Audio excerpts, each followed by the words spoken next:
റോഡിലൂടെ വാഹനം ഓടിക്കുന്ന സമയത്ത് പലപ്പോഴും നിങ്ങൾക്ക് ദേഷ്യം വരുന്ന സാഹചര്യം ഉണ്ടായിട്ടില്ലേ? ഓപ്പോസിറ്റ് വരുന്നവന്റെ പ്രോബ്ലം ആയിരിക്കാം, ചിലര് ചെകിട് അടപ്പിക്കുന്ന പോലെ ഹോൺ അടിക്കുന്നതായിരിക്കാം, ചിലര് ഓവർടേക്ക് ചെയ്ത് പോകുന്നതായിരിക്കാം. ദേഷ്യം വന്നു കഴിഞ്ഞാൽ നിങ്ങൾ എന്ത് ചെയ്യും? സ്വയം അറിയാതെ ചൂടായി എന്ന് വരാം, ചിലപ്പോൾ ദേഷ്യപ്പെട്ടു എന്ന് വരാം, നമ്മൾ തിരിച്ച് വാശി കയറി അയാൾക്കെതിരെ പോയി പ്രതികരിച്ചു എന്ന് വരാം.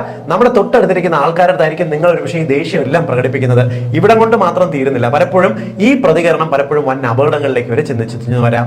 റോഡ് റേജ് എന്നാണ് ഈ ഒരു കണ്ടീഷന് പറയുന്ന പേര്. അതായത് വാഹനം ഓടിക്കുന്ന സമയത്ത് നമ്മുടേതല്ലാത്ത കാരണങ്ങളോ നമ്മളുടെ കാരണങ്ങൾ കൊണ്ടോ പെട്ടെന്ന് ദേഷ്യപ്പെട്ടിട്ട് മറ്റുള്ളവരോടുള്ള ഭയങ്കരമായിട്ടുള്ള പെരുമാറ്റം, നമുക്ക് ഈ പെരുമാറ്റം കൊണ്ട് നമ്മുടെ ഓപ്പോസിറ്റ് ഉള്ള ആൾക്കാർക്കോ വാഹനം ഓടിക്കുന്ന മറ്റുള്ളവർക്കോ പ്രത്യേകിച്ച് യാതൊരു കുഴപ്പവും വരില്ല എന്നുള്ളത് മാത്രമല്ല, നമുക്കാണ് ഇതുകൊണ്ടുണ്ടാകുന്ന പല പ്രശ്നങ്ങളും സംഭവിക്കുന്നത്. ഉദാഹരണത്തിന് വാഹനം ഓടിക്കുന്ന സമയത്ത് ഇതുപോലുള്ള പ്രശ്നങ്ങൾ കണ്ടിട്ട് നമുക്ക് പെട്ടെന്ന് ദേഷ്യം വന്നു, നമ്മുടെ BP കൂടും, നമ്മുടെ ടെൻഷൻ കൂടും. നമ്മൾ എന്ത് ചെയ്യും?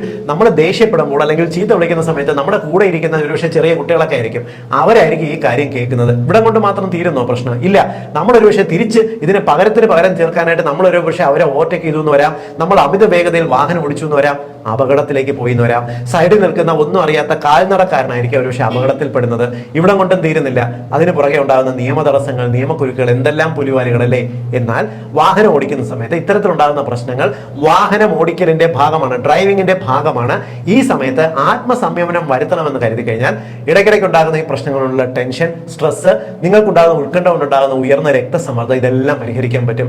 വാഹനം ഓടിക്കുന്ന സമയത്ത് നമ്മൾ പറയുന്നത് പോലെ നമ്മുടെ അടുത്തുകൂടെ പോകുന്ന ആൾ വാഹനം ഓടിക്കണമെന്നില്ല.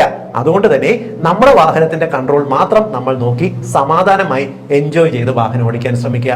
വാഹനം ഓടിക്കുമ്പോൾ ഇനി ചൂടാകരുത്. അത് നിങ്ങളുടെ കൂടെ ഉള്ളവർക്ക് വരെ തെറ്റായിട്ടുള്ള, പ്രത്യേകിച്ച് കുട്ടികൾക്ക് പോലും തെറ്റായിട്ടുള്ള സന്ദേശമായിരിക്കും നൽകുന്നത്. ഇത് വാഹനം ഓടിക്കുന്ന സകലവരുടെ അറിവിലേക്കായിട്ട് ഒന്ന് ഷെയർ ചെയ്യൂട്ടോ.